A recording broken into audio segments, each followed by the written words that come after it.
So the next thing I'm going to talk about is I want to look at, everyone talks about GDP, and like GDP is so important to a country, and it shows growth.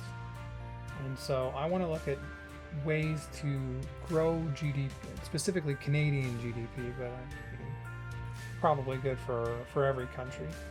Um, I know in the US, the AI data centers and AI has caused a lot of growth. Um, but outside of that, their economy has actually been pretty flat. So I want to see what kind of options could be used to grow Canadian GDP. Table 5. Let's max this one. If you were an advisor to the Prime Minister of Canada, what options would you recommend to grow the Canadian GDP? Let's see.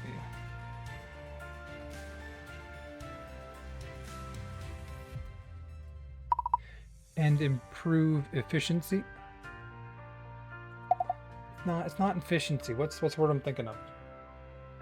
Productivity. Productivity.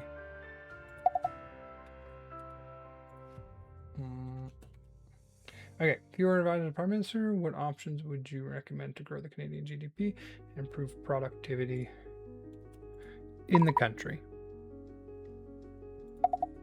All right, there we go. Max, let's see what it gets for us.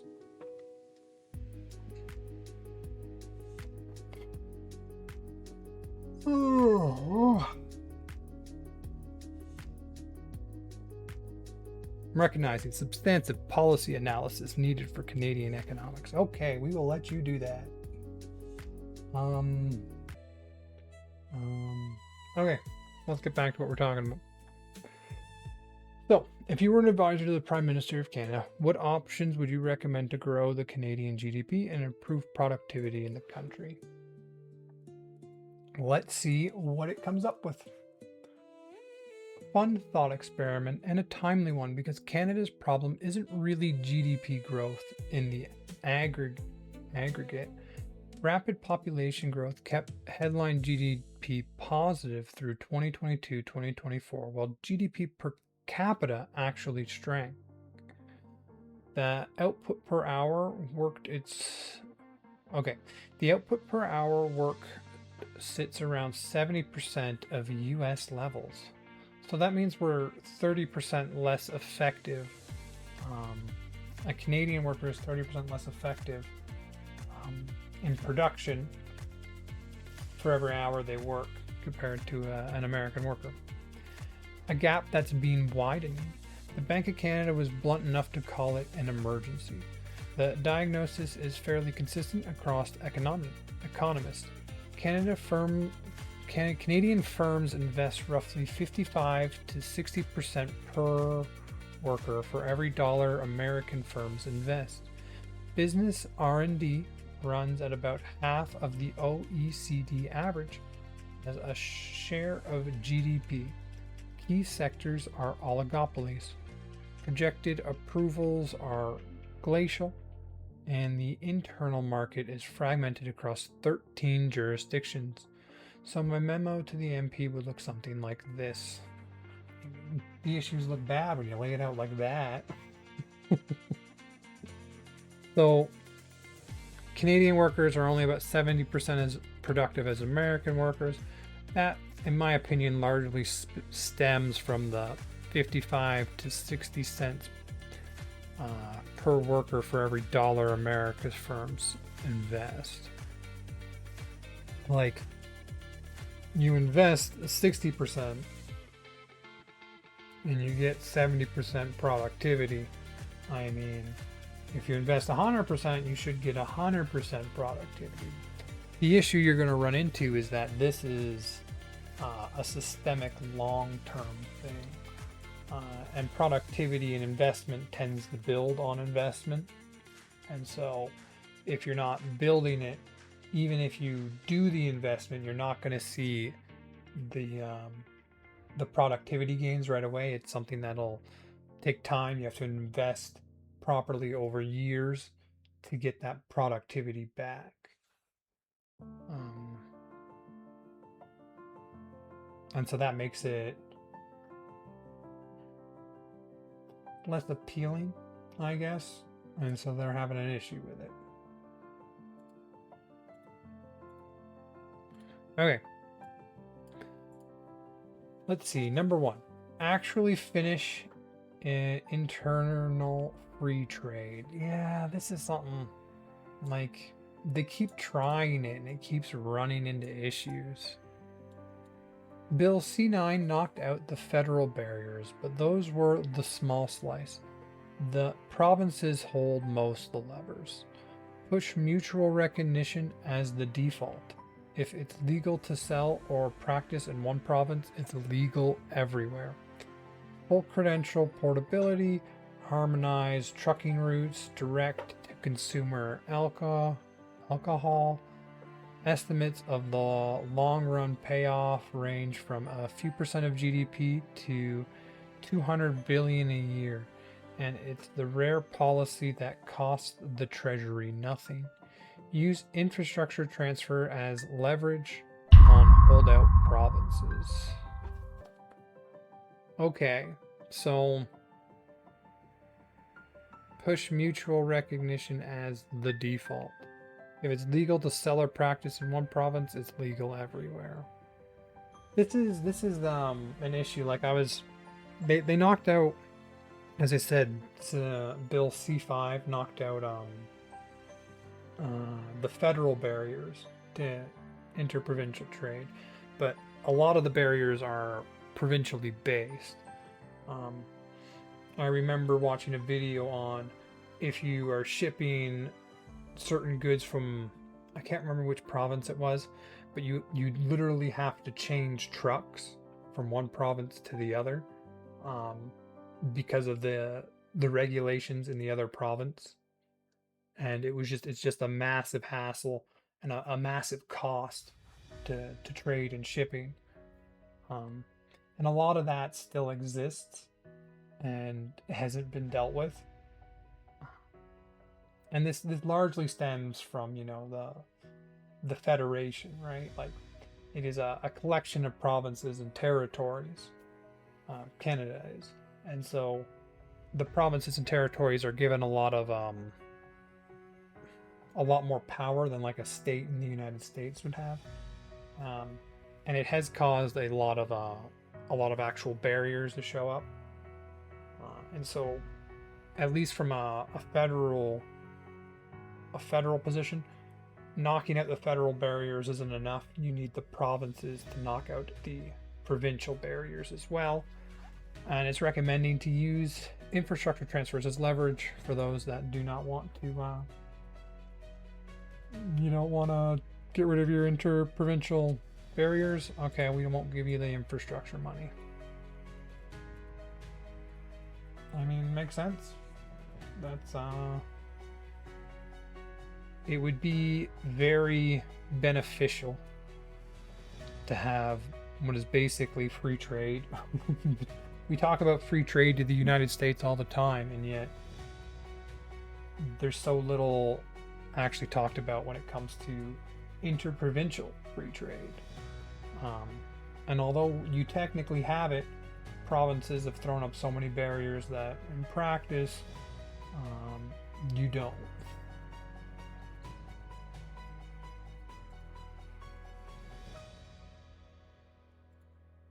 Okay, what's number 2? Treat competition policy as supply side policy. Okay. So the policies that promote competition as supply side policies, aren't they supply side policies? Like, competition increases supply. Because creating competition doesn't affect the demand side of it, right? Okay, let's continue. Telecom, airlines, banking, and groceries are concentrated, and their high prices are an input cost for every other business in the country. I learned this back when I played Victoria 3. In that game, you're basically building an economy, right? Um, you couldn't have your lumber be expensive. Because if your lumber was expensive, everything is expensive. Because everything was built, at least in the beginning of the game, on lumber. And so, one, you didn't want free trade with France. Because they would take all your lumber. Because apparently there are no trees in France. So they don't build, at least back, I don't know, is it like the 1800s or something the game's set in? Anyway, you had to keep lumber costs low, because if you didn't, that price increase would filter through everything and it would make everything so much more expensive, and then you can't do anything. And so we're seeing that here, where telecom, airline, banking, and groceries are concentrated, and their high prices are an input cost for every other business in the country. Liberalizing foreign ownership in telecom and airlines put a hard statutory deadline to open banking, which has been coming soon for the better part of a decade, and keep beefing up the Competitive Competition Bureau. This is politically brutal. Incumbents are loud, consumers are diffuse, which is exactly why it hasn't happened. I feel like it should give me so much more on each of these points.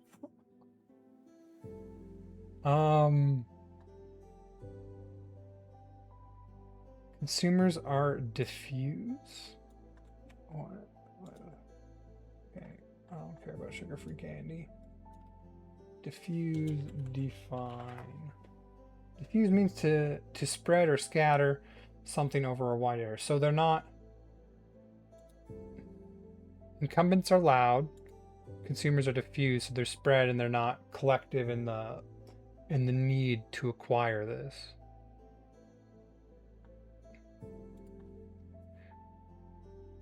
Okay, we're gonna take it off. Can you expand on the second point for me?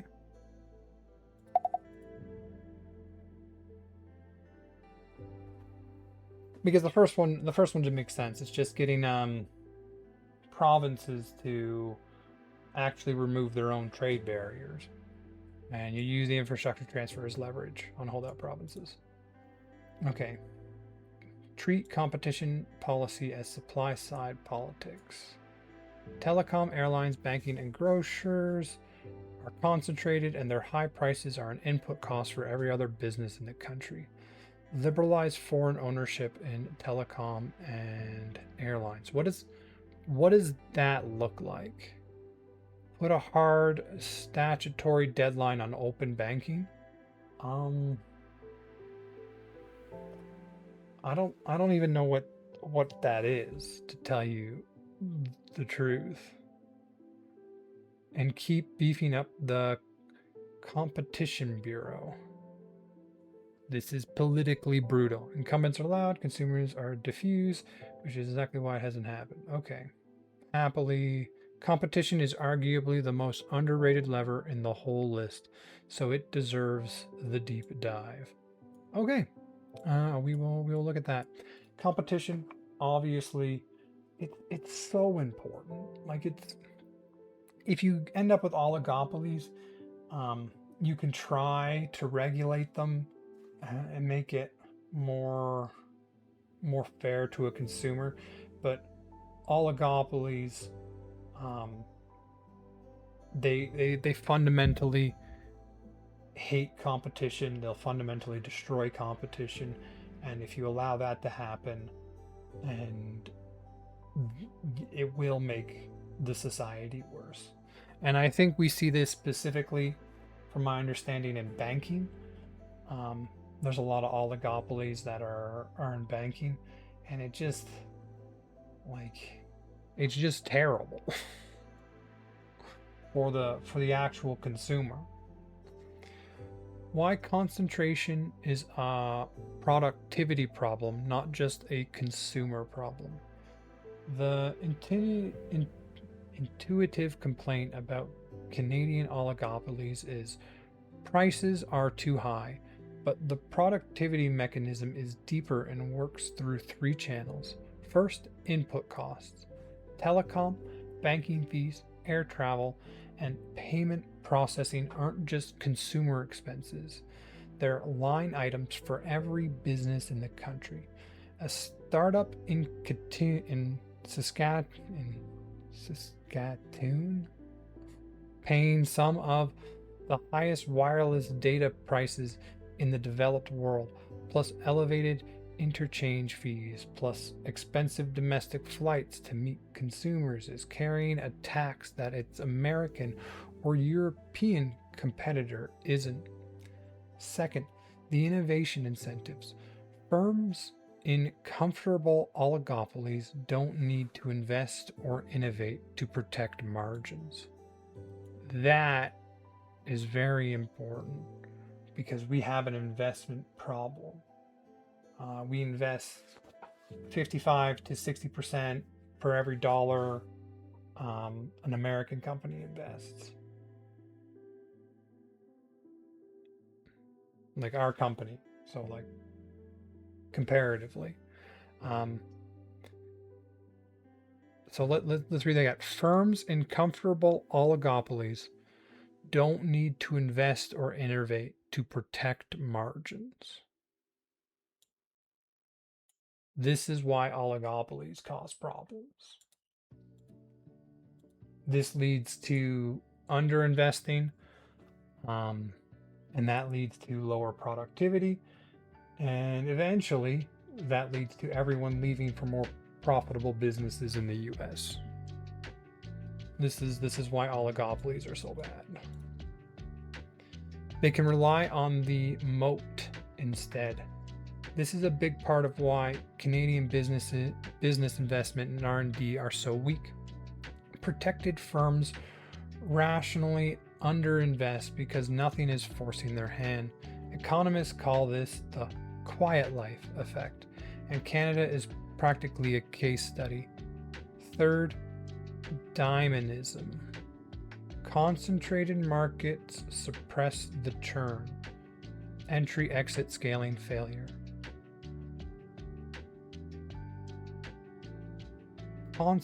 So this is the same thing. Concentrated markets is the same as an oligopoly, right? When the market is concentrated into a few big businesses, it suppresses the churn, which is where new companies get to enter, old failing companies exit, profitable companies scale, unprofitable companies fail. When the market is concentrated, you don't get this. And this is what gets you the best result in the end. Like, this is the thing that I'm concerned about. Like, when you see Carney saying that they're gonna, like, basically bail out developers in BC, they were creating that program. If you don't allow things to fail, if you don't allow failing companies to exit, you create stagnation. And productivity is the opposite of stagnation. If you want productivity, you have to allow failing companies to exit, and you have to then creates room for new companies to enter. And so a concentrated market suppresses this, through which economies reallocate resources from bad firms to good ones. Canada's business entry rate has been declining for decades, and the churn of that is that entering against a protected incumbent is a bad bet. Yeah. And this is another thing. Like, a lot of people look at regulation as bad, but a lot of times regulation is a company putting up a barrier to entry to a new company so that new corporations can't enter in and innovate, because there's this new costly regulation hurdle which someone who's there can pay. Maybe they've already got the system set up to handle it, which is why they made it a regulation. Ooh, it's going to go into the specifics.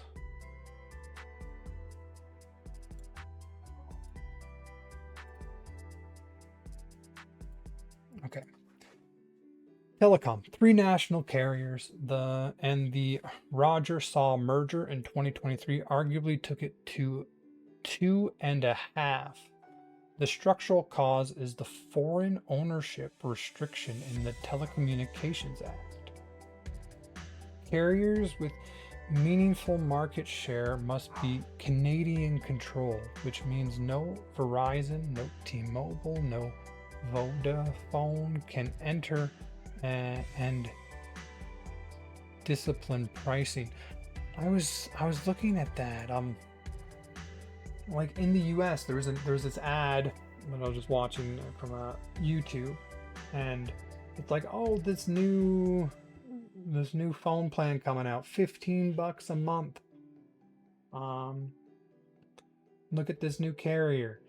And I was like, well, that's crazy. And I looked it up, and you can't get it in Canada.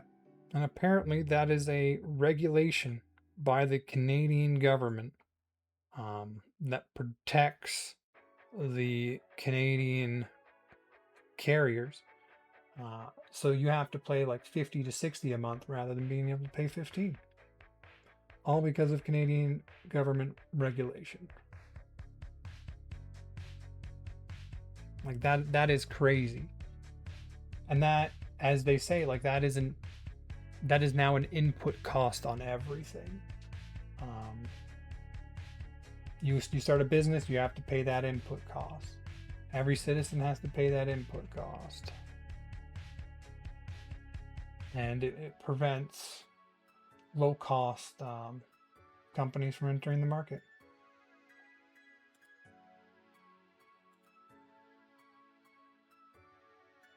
Okay, just checking something.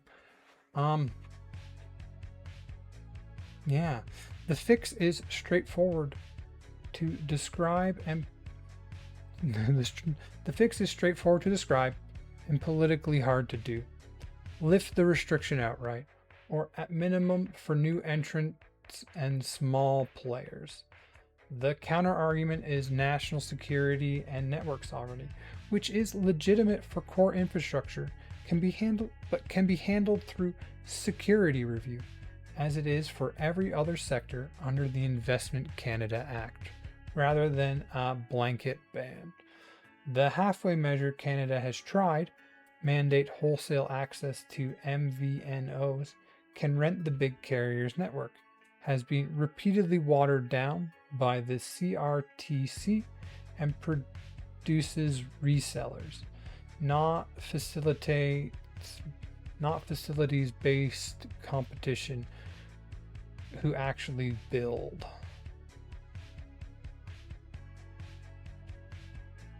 Okay, well that one's just a problem. How come they haven't fixed this one? Like getting telecom to Canadians for cheaper, like that should be something the government should be trying to do. And if they can do it for $15 in America, why is it like 50 to 60 in Canada? Like it makes no sense. This one makes no sense to me. Like, why are they doing it like this?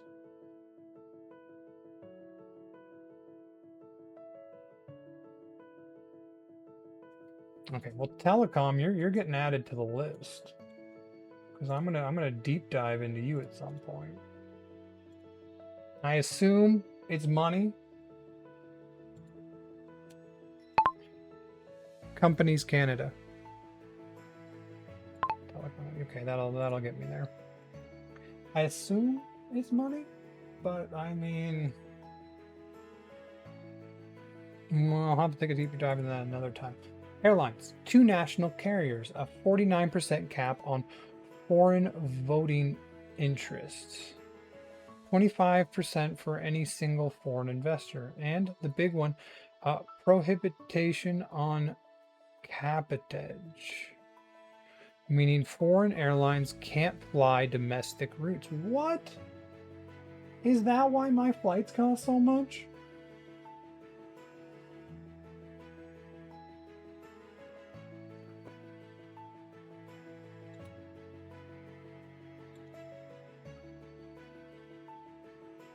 I mean, I haven't been to the US in a while. Let me check something.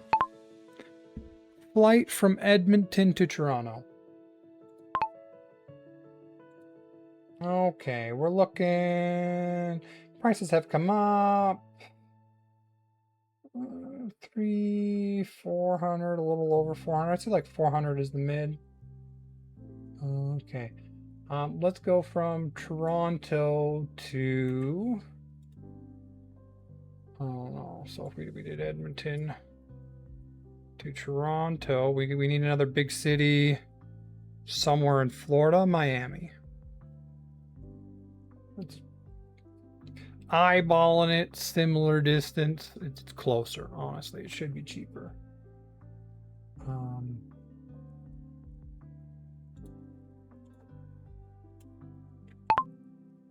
Miami. Okay, so like on average we're looking at like 400. There's definitely a lot of the cheaper ones. Like we never seen any kind of 200s. But there's also some 3s.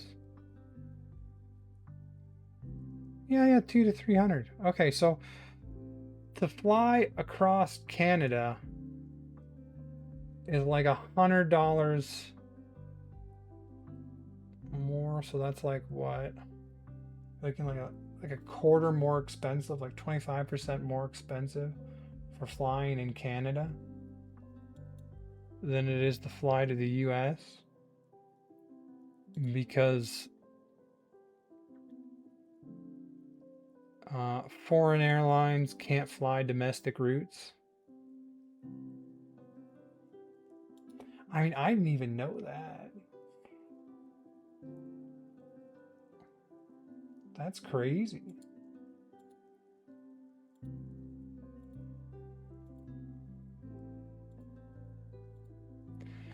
Okay. Ryanair cannot fly you from Calgary to Toronto at Ryanair prices. That's illegal. The result is some of the highest domestic fares per kilometer in the developed world, and a graveyard of failed discount entrants. Linked Swoop Flare perpetually struggles. Who couldn't achieve scale against incumbents who can cross subsidize from protected routes. Full cabbage. What the heck is this word?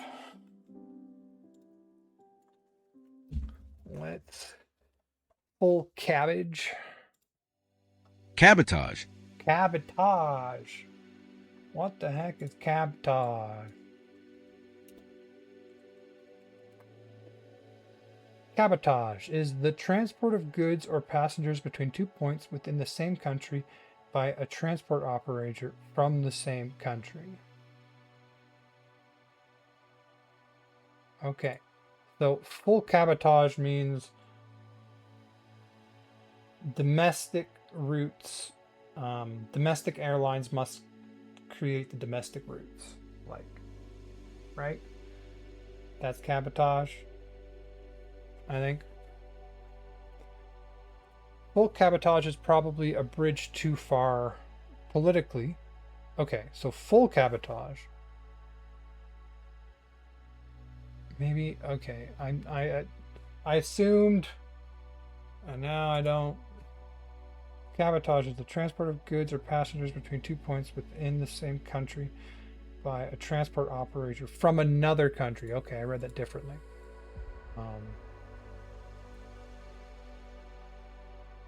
Okay, so that cabotage is when you allow a foreign airline to do domestic routes.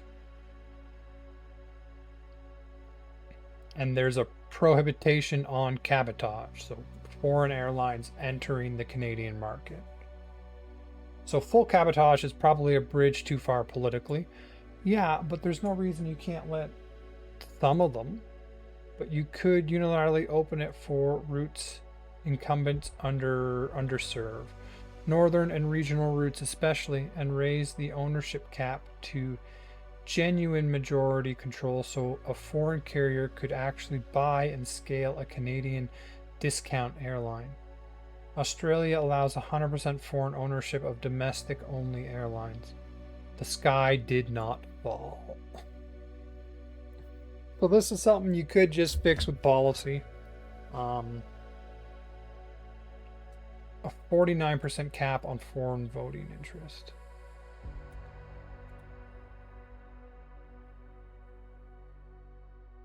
Australia allows 100% foreign ownership of domestic-only airlines.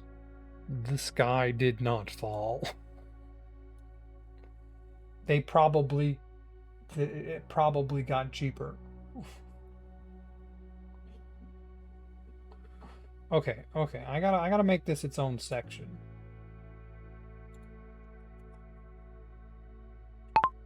Oligopolies.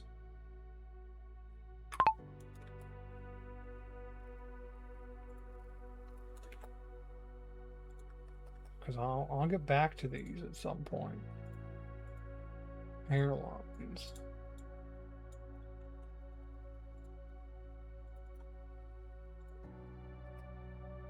Banking.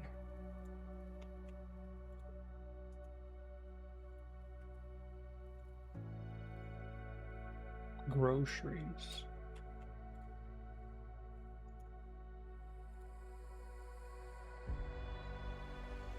Okay, so that's the airline one. Let's take a quick look at banking. 6 banks hold roughly 90+% of assets, protected by ownership caps. No single shareholder above 20% of a large bank, and more subtly by regulatory posture.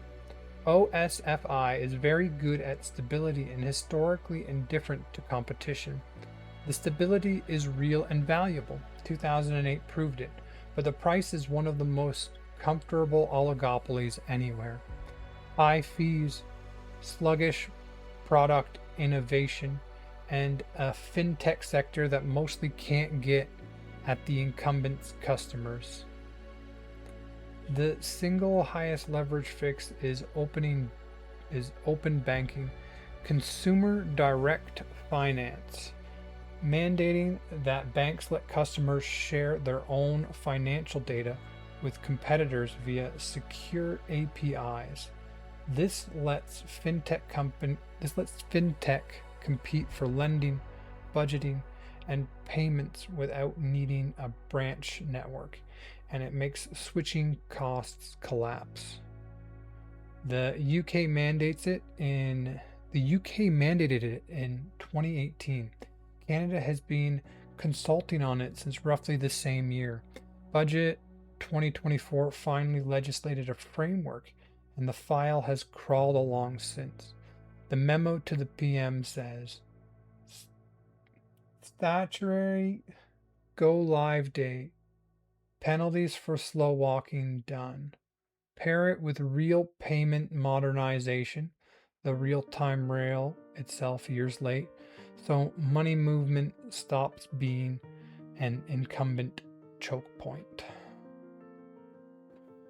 Okay.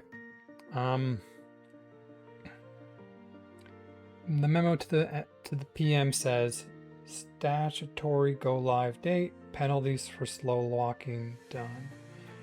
So they've been working on this since 2024. No, since 2018, consulting on it. Budget 2024 finally legislated a framework, and the file has crawled along since.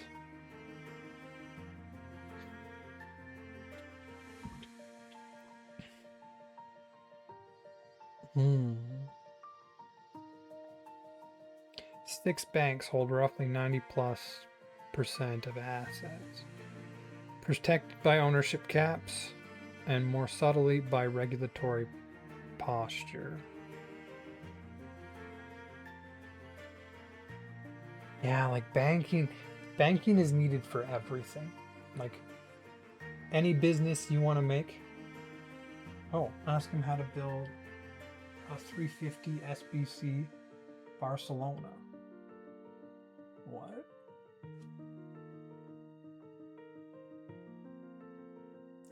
Find out what that is first. SBB.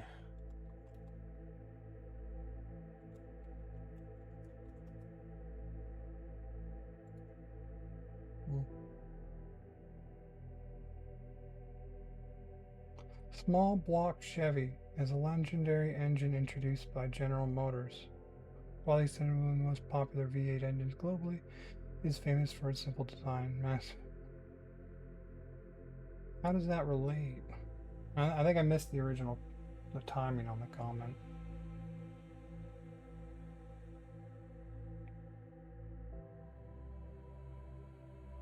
Okay.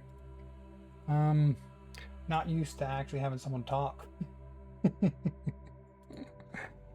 So clearly, an oligopoly in any industry causes issues, but banking is like, it's the lumber of the modern world, right? If lumber prices got too high, it would ricochet and go throughout the whole economy. If your banking prices are high, it'll affect the whole economy. And by the way, it has a dampening effect on the whole economy. Now, I don't know too much about the changes it's talking about. The single highest leverage fix is open banking, consumer direct finance. Mandate that banks let consumers share their own financial data with competitors via secure APIs. This lets fintech compete for lending, budgeting, and payments without needing a branch network, and it makes switching costs collapse. The UK mandated it in 2018. Canada has been consulting on it since roughly the same time. But we have not mandated it. And it sounds like a good idea.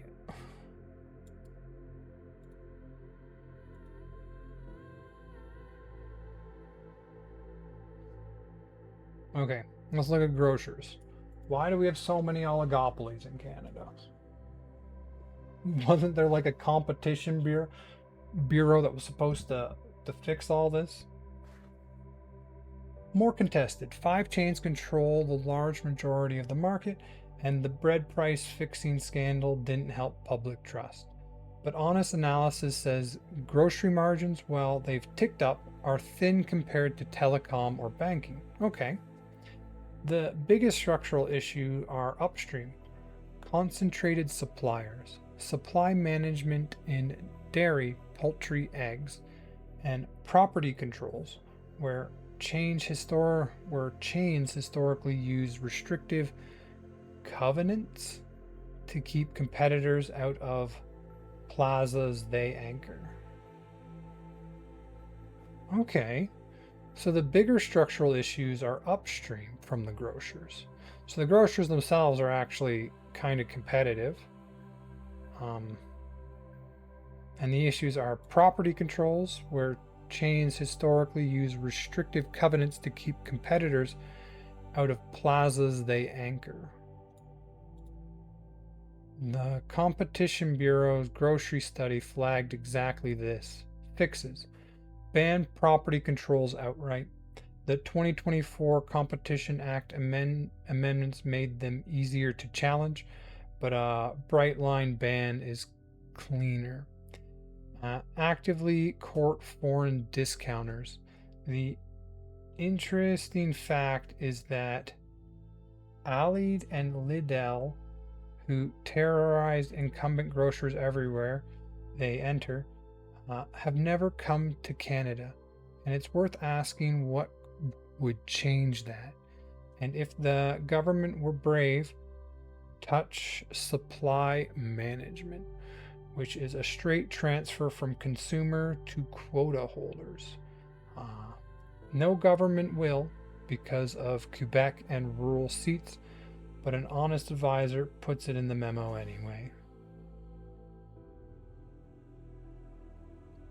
So I'm guessing this is a company.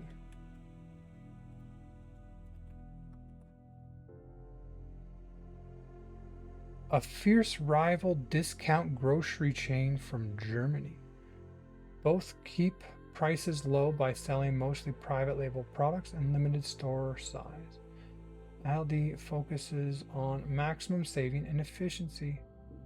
Lidl offers more variety, including fresh bakeries and name brands. So these are two big grocery chains. And because of issues, they've been essentially completely kept out of Canada. It's not really the grocers that are the issue. It's bigger structural issues are upstream. And property controls were changed historically, use restrictive covenants to keep competitors out of plazas they anchor. The fixes ban property controls outright, actively court foreign discounters. The interesting fact is that Aldi and Lidl, who terrorize incumbent grocers everywhere they enter, have never come to Canada, and it's worth asking what would change that. And if the government were brave, touch supply management, which is a straight transfer from consumers to quota holders. No government will, because of Quebec and rural seats, but an honest advisor puts it in the memo anyway. So it sounds like the grocer, there's a lot more to it than just the big groceries, like the big suppliers themselves. It sounds like supply chains is where a lot of the monopolies and oligopolies actually exist. Okay. The enforcement layer. Beneath the sector flies the Competition Act itself. And here there's actually been real movement. The 2022-2024 amendment rounds were the biggest overhaul in decades. The efficiency defense is gone. Canada was nearly unique in letting merging firms argue, yes, this reduces competition, but will save money.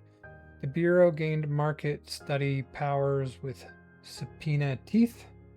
Private parties can now bring more cases, and penalties scale with revenue. The remaining gaps, merger review is still too permissive on the margin.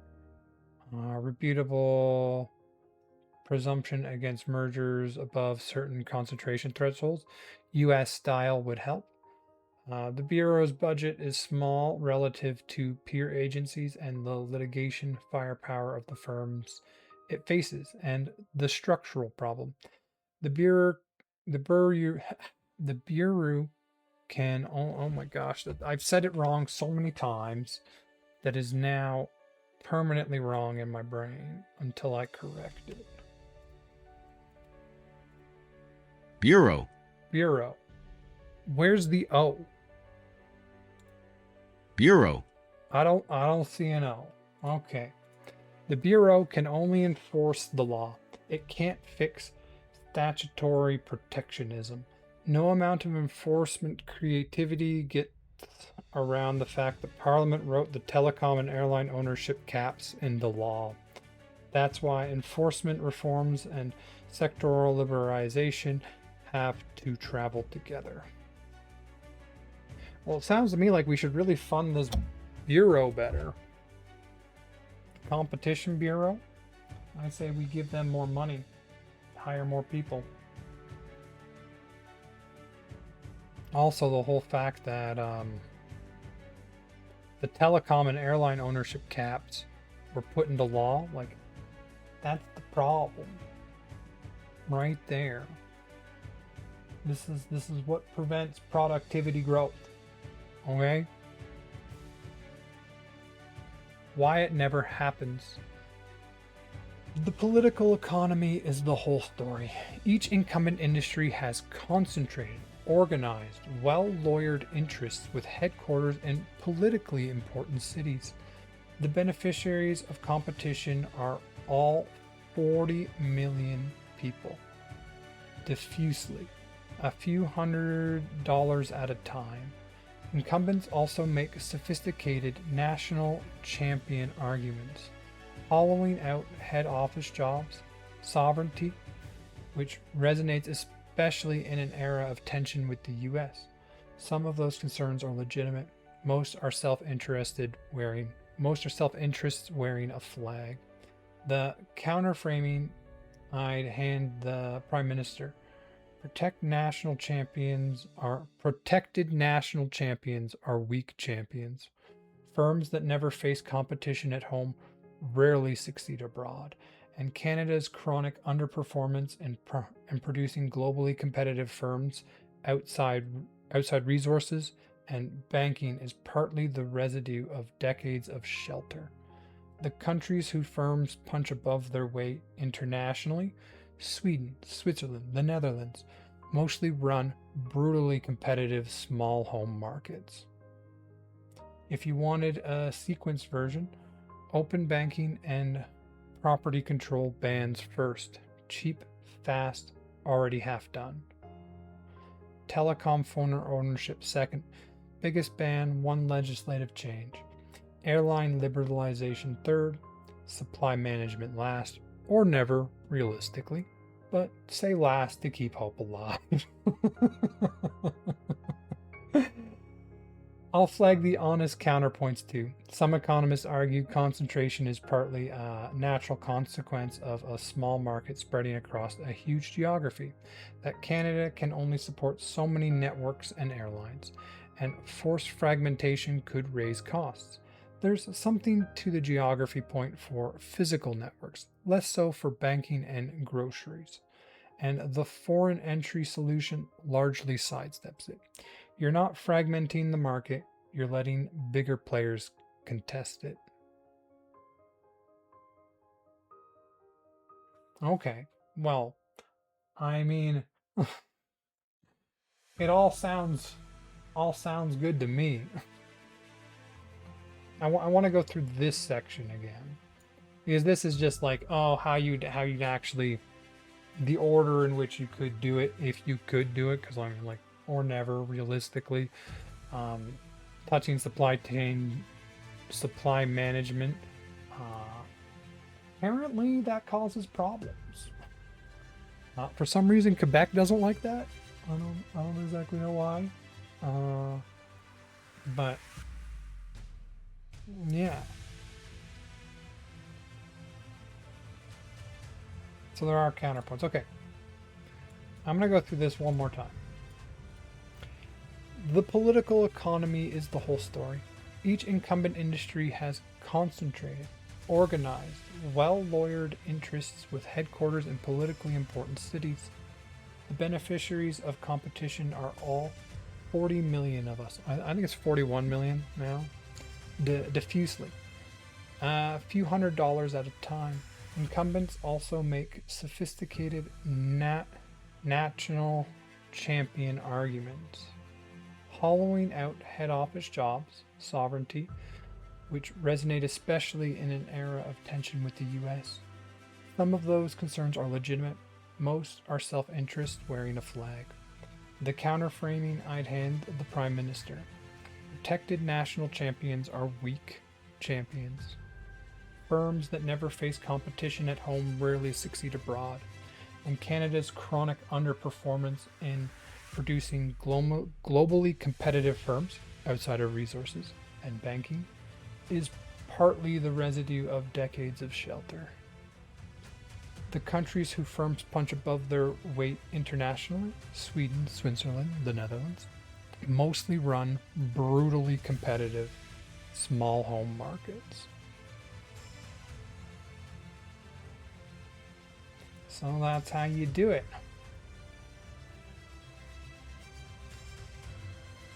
Honestly, I feel like I could go into more depth on every one of these, but I'm only on point 2 of like 8. So I'm gonna have to go back up if I want to get through this. If you wanted a sequenced version, okay.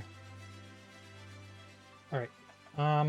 So yeah, basically oligopolies are bad and prevent productivity.